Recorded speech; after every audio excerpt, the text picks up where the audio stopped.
શ્રી ગણેશાય નમઃ. મિત્રો, આપ જોઈ રહ્યા છો યુટ્યુબ આપણી ચેનલ આવો સત્સંગમાં આપ સૌનું સ્વાગત છે. મિત્રો, અત્યારે પુરુષોત્તમ માસ દરમિયાન આપણે ધર્મ, ભક્તિ, જ્ઞાન પ્રાપ્ત કરવા માટે તથા પ્રભુનું કીર્તન મનન કરીએ છીએ, મહાત્મ્ય કથા સાંભળીએ છીએ. એ દરમિયાન આપણે ધર્મરાજાની કથા પણ સાંભળવાનો મહિમા છે. ધર્મરાજા કે જે મહાકાળ છે, ધર્મરાજા કે જે યમરાજ પણ કહેવાય છે. કાલોના કાલ મહાકાલનું સ્વરૂપ માનવામાં આવે છે. ધરતી લોકમાં જે જન્મ લે છે તેનું મૃત્યુ નિશ્ચિત છે અને આ જ નિયમ પ્રકૃતિનો પણ છે. જે જન્મે છે તેને જવું પણ પડે છે. કાયમ કોઈ અહીં રહેતું નથી.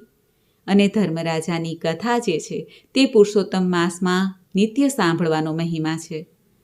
ધર્મ કર્મ કરતાં કરતાં આ કથા સંભળાય. આમ તો ધર્મરાજાનું 6 માસનું જે વ્રત છે તે મકર સંક્રાંતિથી લઈને 6 માસ સુધી થાય છે. માટે ધર્મરાજાનું જે ભક્તો વ્રત કરે છે, ઉપવાસ કરે છે અથવા પુરુષોત્તમ માસમાં પણ ધર્મરાજાની કથા સાંભળે છે, તેનું કલ્યાણ અવશ્ય થાય છે. જીવન મૃત્યુ સાર્થક થાય છે. અંત સમયે હરિના દૂતો લેવા આવે છે. વૈકુંઠ ધામની પ્રાપ્તિ થાય છે. યમરાજ કે ધર્મરાજ સૂર્યનારાયણ દેવના પુત્ર છે, શનિદેવના ભાઈ અને યમુનાજીના ભાઈ છે. આવો આપણે સાંભળીએ શ્રી યમરાજની કથા, ધર્મરાજાની કથા. જો આપને આ વિડીયો પસંદ આવે તો લાઈક કરજો, શેર કરજો. આપ આ ચેનલ પહેલી વખત જોઈ રહ્યા છો તો સબસ્ક્રાઈબ કરી લેજો, જેથી આવનાર નવા વિડીયોની માહિતી આપ સુધી તુરંત પહોંચી શકે. ધન્યવાદ. બોલો ધર્મરાજની જય. રામપુર નામના એક નગરમાં ગરીબદાસ નામે એક અત્યંત ગરીબ બ્રાહ્મણ રહેતા હતા. તે બ્રાહ્મણને 2 દીકરા, 1 દીકરી હતી. ઘરમાં ચારેય ખૂણે ગરીબાઈ વ્યાપી ગઈ હતી. છતાં કુટુંબ ઘણું નીતિમાન હતું. રોજ એક અતિથિને જમાડ્યા વગર અન્નનો દાણો મોંમાં ન મૂકવો એવી ટેક લીધી હતી. જો કોઈ અતિથિ ન મળે તો ચકલાને ચણ અને ગાયોને ઘાસ નાખી પછી જ જમવું એવી ટેક હતી. તેઓ ખૂબ જ નિરાધાર સ્થિતિમાં જીવી રહ્યા હતા. છતાં અત્યાર સુધી તેઓ પોતાના નિયમ કદી ચૂક્યા નહીં. પિતાની ગરીબીથી ગળે આવીને દીકરાઓ જુવાન થયા. તેમણે વિચાર્યું કે આપણે પરદેશ કમાવા જઈએ, અહીં બેસી રહીશું તો આપણી પરિસ્થિતિ ક્યારેય સુધરશે નહીં. આમ વિચારીને બંને દીકરાઓ પરદેશ કમાવા માટે ચાલી નીકળ્યા. ઘરમાં બ્રાહ્મણ, બ્રાહ્મણી અને વિધવા દીકરી રહે. એવામાં ચોમાસું આવ્યું. પ્રભુને આ ગરીબ બ્રાહ્મણની કસોટી કરવાનું મન થયું હોય એમ બારે મેઘ ખાંગા થઈને તૂટી પડ્યા. ચારેય બાજુ જળબંબાકાર થઈ ગયો. ભયંકર વરસાદમાં કોણ બહાર જવા નીકળે? આવા વરસાદમાં આંગણે અતિથિ આવવાની વાત તો દૂર રહી, ચકલુંય ફરકતું ન હતું. બ્રાહ્મણ, બ્રાહ્મણી અને તેની દીકરી સતત 15 દિવસ સુધી ભૂખ્યા રહ્યા. પણ સર્જનહાર પર જરા કેય શ્રદ્ધા ઓછી ન થઈ. કસોટી કંચનની થાય, કથિરની નહીં. ભક્તના આખા કુટુંબને ભૂખ્યું તરસ્યું જોઈને ભગવાનથી ન રહેવાયું. ભગવાન વિષ્ણુ અને દેવી લક્ષ્મી હંસ અને હંસલીના રૂપ ધારણ કરીને ઉડતા ઉડતા બ્રાહ્મણના આંગણે આવ્યા. હંસલીને આંગણે આવેલા જોઈને બ્રાહ્મણ, બ્રાહ્મણી અને તેની દીકરી રાજી થઈ ગયા. તેમણે ખોબો ભરીને ઝાર નાખી, પરંતુ હંસલીએ એકેય દાણો ખાધો નહીં. આથી 3 જણા ફરી નિરાશ થઈ ગયા. બ્રાહ્મણ પુત્રી હાથ જોડીને હંસલીને વિનવવા લાગી. ત્યાં હંસને વાચા ફૂટી, હે બ્રાહ્મણ પુત્રી, અમે તો માનસરોવરના રાજહંસ છીએ. અમે તો સાચા મોતી સિવાય બીજું કાંઈ ખાતા નથી. આ સાંભળીને બ્રાહ્મણ, બ્રાહ્મણી અને તેની દીકરી ફરી મૂંઝાયા. ઘરમાં 1 ટંક ખાવાના પણ સાસા હતા, ત્યાં સાચા મોતી લાવવા ક્યાંથી? છતાં ગરીબદાસ હિંમત કરીને ઉઘાડા પગે નગરના ઝવેરી પાસે ગયા અને સવાશેર સાચા મોતી માંગ્યા. ઝવેરી તો બ્રાહ્મણની વાત સાંભળીને ખૂબ જ અચરજ પામી ગયા. આ ગરીબ બ્રાહ્મણ 7 ભવ મોતી પાછા આપી શકવાના ન હતા તે જાણતા હતા. એની ઝવેરીને ખાતરી હતી, પણ બ્રાહ્મણે તેને મકાન વેચીને પણ તેની કિંમત ચૂકવી આપવાની કબૂલાત કરી. ઝવેરીએ તેની વાત પર વિશ્વાસ રાખીને સવાશેર સાચા મોતી તોલી આપ્યા. બ્રાહ્મણ તો તે મોતી લઈને ઘેરે આવ્યા અને આંગણામાં તે મોતીને વેર્યા.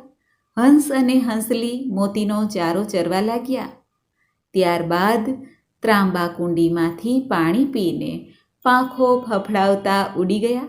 પછી 15 દિવસના ઉપવાસ બાદ બ્રાહ્મણ, બ્રાહ્મણી અને તેની વિધવા દીકરીએ પારણા કર્યા. જમ્યા બાદ દીકરી આંગળું વારવા લાગી.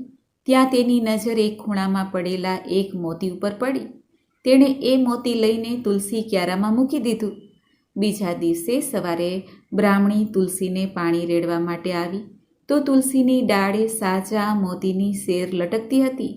એણે તરત જ બ્રાહ્મણને અને પોતાની દીકરીને બોલાવીને વાત કરી. ત્રણેય રાજી રાજી થઈ ગયા. બ્રાહ્મણ તો તે મોતીની સેરમાંથી 1.25 સેર મોતી વીણીને ઝવેરીને પાછા આપવા ગયા. ઝવેરી તો આવા પાણીદાર મોતી જોઈને છકત થઈ ગયા. તેણે એ મોતીમાંથી પોતાની દીકરી માટે હાર બનાવડાવ્યો. દીકરીએ હાર પહેરીને રાજકુંવરી સાથે રમવા ગઈ. રાજકુંવરી આ હાર જોઈને રાજી રાજી થઈ ગઈ. તેણે પોતાના પિતા પાસે ઝવેરીની દીકરી જેવો જ હાર માંગવાની જીદ કરી. રાજાએ તરત જ ઝવેરીને બોલાવીને આવો જ હાર બનાવવા માટે કહ્યું. ત્યારે ઝવેરી બોલ્યા, મહારાજ, આવા પાણીદાર મોતી મારી પાસે નથી. આ તો બ્રાહ્મણના ઘરેથી આવેલા છે. રાજાએ બ્રાહ્મણના ઘરે તપાસ કરાવી તો જાણવા મળ્યું કે એના આંગણામાં રહેલા એક તુલસી ક્યારામાં રોજ આવા પાણીદાર મોતીની સેરો આવે છે. આ વાત જાણીને રાજાને નવાઈ લાગી. તે પોતે જ સૈનિકો સાથે બ્રાહ્મણના ઘેરે આવ્યા અને પોતાની નજર સમક્ષ મોતીની સેર લટકતી જોઈ રાજાને તો લાલચ જાગી. એણે પોતાની સત્તાના જોરે આખો તુલસી ક્યારો ઉખાડી લેવા જ્યાં હાથ લંબાવ્યો ત્યાં જ તેમના હાથ તુલસી ક્યારાના કુંડા પાસે ચોંટી ગયા. રાજાના સૈનિકોએ રાજાના હાથ છોડાવવા પ્રયત્ન કર્યો, પરંતુ તેમના હાથ પણ ચોંટી ગયા. રાજા અને સૈનિકો તો ગભરાઈને બૂમાબૂમ કરવા લાગ્યા. બ્રાહ્મણ બ્રાહ્મણી બહાર દોડી આવ્યા. તેમણે તુલસી માતાને પ્રાર્થના કરી એટલે રાજા અને સૈનિકોના હાથ છૂટા પડી ગયા. રાજા અને સૈનિકોએ બ્રાહ્મણની માફી માંગી. પીલા મોઢે પોતાના મહેલમાં પાછા ફર્યા. બ્રાહ્મણના ઘરે તો હવે રોજ 1.25 સેર સાચા મોતી ઉતરવા લાગ્યા એટલે તેઓ ધનવાન બની ગયા. હવે ત્રણેય જણા બ્રાહ્મણ, બ્રાહ્મણી અને તેની દીકરી સુખેથી રહેવા લાગ્યા. બ્રાહ્મણે પોતાના બંને દીકરાઓને પરદેશથી પાછા તેડાવી લીધા અને કહ્યું, દીકરાઓ, હવે અમારું આયુષ્ય પૂરું થવા આવ્યું છે. અમારા દેહનો કોઈ ભરોસો નથી. આજે છીએ, આવતીકાલે ન પણ હોઈએ. માટે તમને કહી દઈએ છીએ કે આપણા ઘરમાં જે કાંઈ છે તેના 3 ભાગ પાડજો. 2 ભાગ તમારા બંને ભાઈઓનો અને 3જો ભાગ તમારી વિધવા બહેનને આપજો. થોડા દિવસ બાદ બ્રાહ્મણ બ્રાહ્મણી પરલોક સિધાવ્યા. બહેને પોતાના બંને ભાઈઓને ધામે ધૂમેથી પરણાવ્યા. ઘરમાં 2 ભાભીઓ આવી. વહુઓ સાથે રંગ રાગમાં માતા પિતાની જે ટેક હતી તે ભાઈઓથી વિસરાઈ ગઈ. પણ દીકરી તો અતિથિને જમાડ્યા પછી જ જમતી. તેમના ઘેરે રોજ તુલસી ક્યારે મોતી ઉગે અને રોજ 3 ભાગ પડે. બંને ભાભીઓને આ ગમતું નહીં કે ખાય છે આપણી સાથે અને તેનો ભાગ પણ અલગ. એક દિવસ મોટી ભાભીએ મોતીના ભાગ પડતા હતા ત્યારે વચમાં ટપકું મૂકતા કહ્યું, તમારી બહેન રોજ 3જો ભાગ લે છે અને તેમને રોટલા ટીપીને અમારે ખવડાવવાના. જો 3જો ભાગ લેવો હોય તો તે જુદા રહે. ભાભીના આવા કડવા વચન સાંભળીને વિધવા બહેનને ઘણું દુઃખ થયું. તે તો અલગ રહેવા માટે ચાલ્યા ગયા.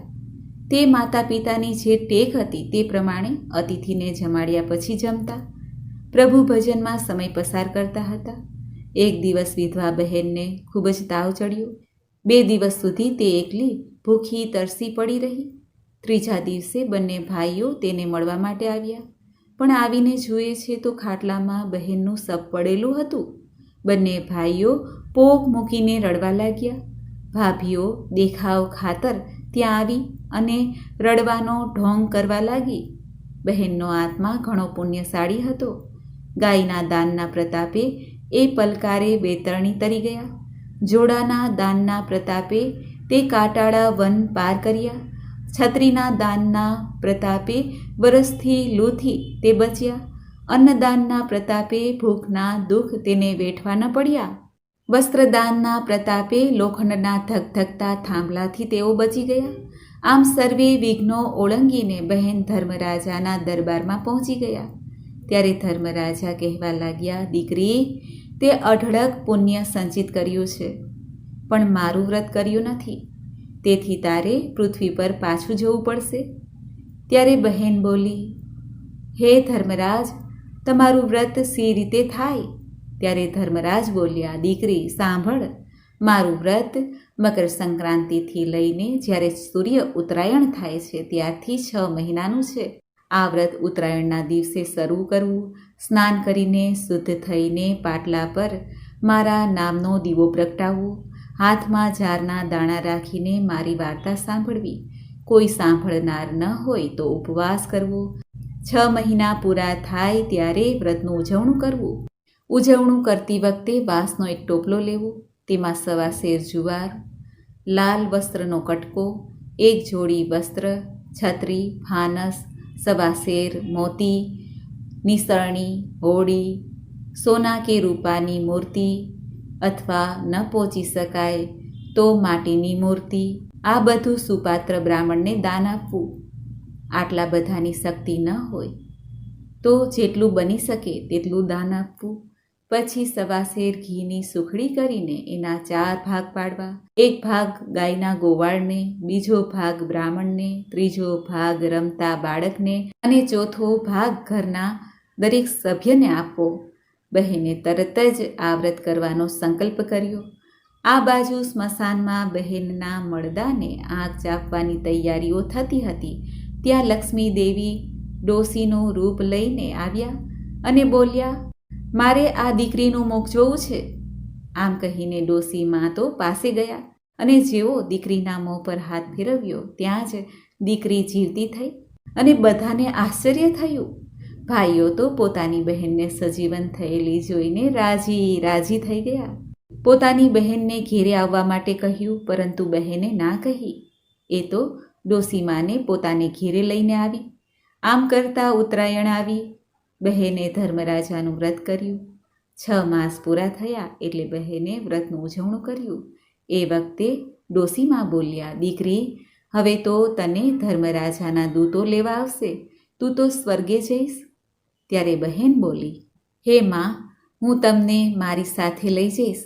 થોડા દિવસ પછી ધર્મરાજાના દૂતો બહેનને લેવા માટે આવ્યા. બહેને પહેલાં ડોસીમાને વિમાનમાં બેસાડ્યા, પછી પોતે બેઠી. સ્વર્ગમાં આવતા જ કંકુના પગલાં પડ્યા, ઝગમગતા દીવડા પ્રગટ્યા, મોતીના સાથિયા પુરાયા. આમ બહેનને ધર્મરાજાનું વ્રત ફળ્યું અને સ્વર્ગમાં સ્થાન પ્રાપ્ત થયું. હે ધર્મરાજા, જો કોઈ શ્રદ્ધા ભક્તિથી તમારું વ્રત કરે છે તેના પર આપ અમી દ્રષ્ટિ રાખીને સ્વર્ગમાં સ્થાન આપો છો. હે પ્રભુ, જેવા આપ આ બહેનને ફળ્યા તેવા આપનું વ્રત કરનાર, કથા કહેનાર, કથા સાંભળનાર, આપની પૂજા કરનાર સર્વને ફળજો. બોલો ધર્મરાજાની જય. તો મિત્રો, આપણે સાંભળ્યું ધર્મરાજાના વ્રતની કથા, મહિમા, પૂજન વિધિ. મને આશા છે કે આપને આ વિડીયો જરૂર પસંદ આવ્યો હશે. ઓમ સૂર્યપુત્રાય વિદ્મહે મહાકાલાય ધીમહિ તન્નો યમઃ પ્રચોદયાત. બોલો સૂર્યનંદન શ્રી ધર્મરાજ યમરાજની જય. મિત્રો, મને સાંભળવા માટે ધન્યવાદ. આપ સૌને મારા જય શ્રી કૃષ્ણ.